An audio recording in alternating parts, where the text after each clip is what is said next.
It was a war born of a paradox, a revolution led by the elite, a fight for liberty that began with a declaration of loyalty to a captive king. A campaign of unimaginable savagery that gave birth to the dream of a unified continent. For nearly 2 decades, Venezuela was a battlefield, a graveyard, and a forge. From its fire emerged legends, republics, and a man they called El Libertador. This is the epic story of the Venezuelan War of Independence. On the eve of the revolution, Venezuelan society was a rigid pyramid. At the top, the Mantuanos, Creole elites of pure Spanish blood, born in America. They owned the vast cacao and indigo plantations, but were banned from high political office, reserved for peninsulares from Spain. Beneath them, a complex racial caste system, pardos, mixed race, indigenous peoples, and at the bottom, enslaved Africans. This was a society primed for fracture. Rigid policies designed to maximize wealth extraction for the Spanish crown had defined Spanish mercantilism in colonial Venezuela, focusing on resource extraction, cocoa, livestock, rather than domestic development. In 1808, Napoleon Bonaparte invaded Spain, deposing King Ferdinand VII. This created a profound crisis of legitimacy across the Spanish Empire. Who held sovereignty?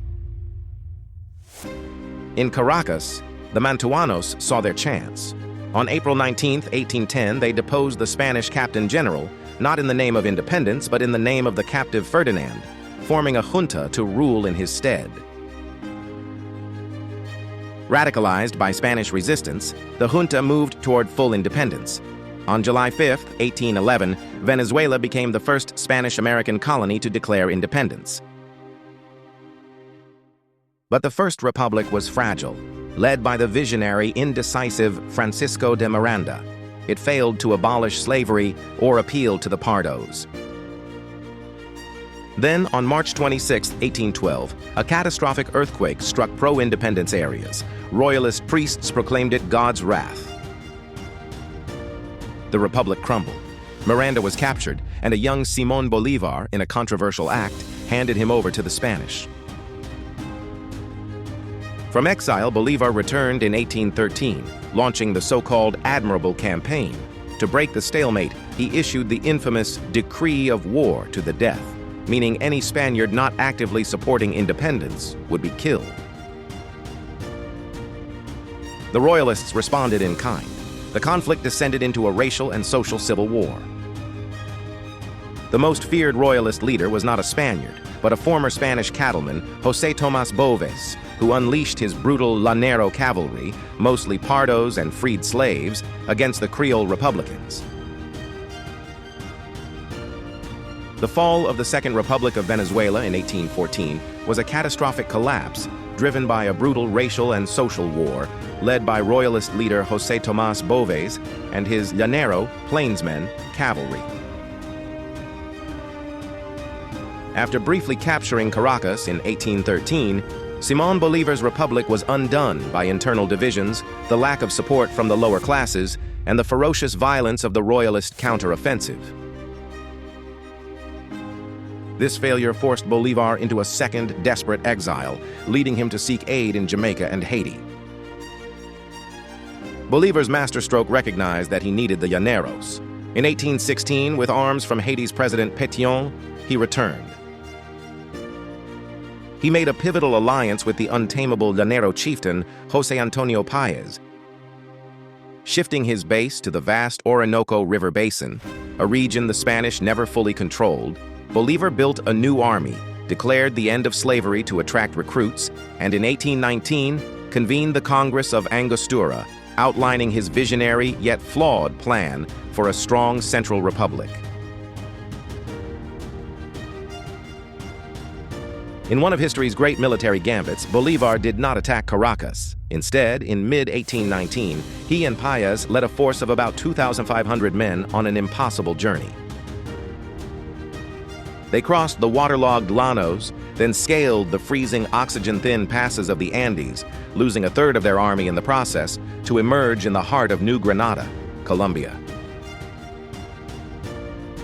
The Battle of Boyacá on August 7, 1819, was the decisive military engagement in the Colombian War of Independence, where a patriot army led by Simón Bolívar secured the liberation of New Granada, modern-day Colombia, from Spanish rule.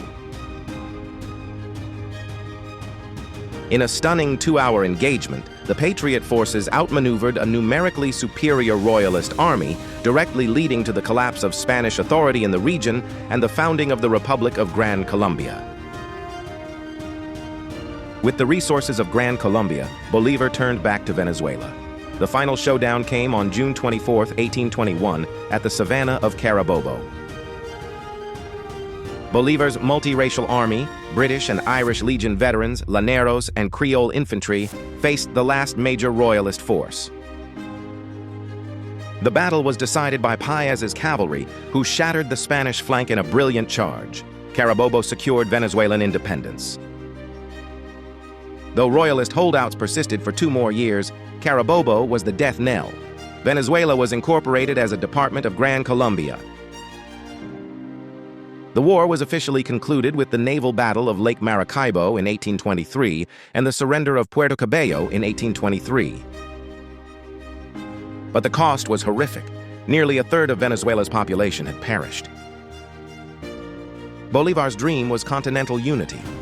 But the forces he unleashed, regional caudillismo, strongman rule, the unresolved social and racial inequalities and personal ambitions, proved stronger. Venezuela under Páez seceded from Gran Colombia in 1830. Bolívar, a dying man, lamented, "America is ungovernable. He who serves a revolution plows the sea."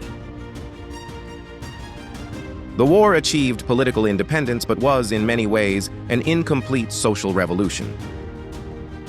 Slavery was not abolished until 1854. Power shifted from Spanish peninsulares to Creole caudillos.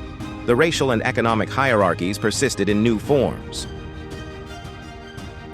Yet the war created the foundational myths of Venezuela and much of Latin America. Bolívar became a symbol, claimed by left and right, of both liberation and the tragic gap between idealistic dreams and complex realities. The Venezuelan War of Independence was not a clean break, but a protracted, bloody birth. It was a civil war, a race war, and an international conflict. It gave the world the figure of El Libertador and the enduring idea of Latin American unity, while also planting the seeds of the political instability and social strife that would follow. It remains, like its central figure, magnificent, contradictory, and essential to understanding the Americas. What other revolutionary wars should we explore? Let us know in the comments. If you want to dive deeper into the age of revolutions, subscribe and hit the bell for our next video. Thank you.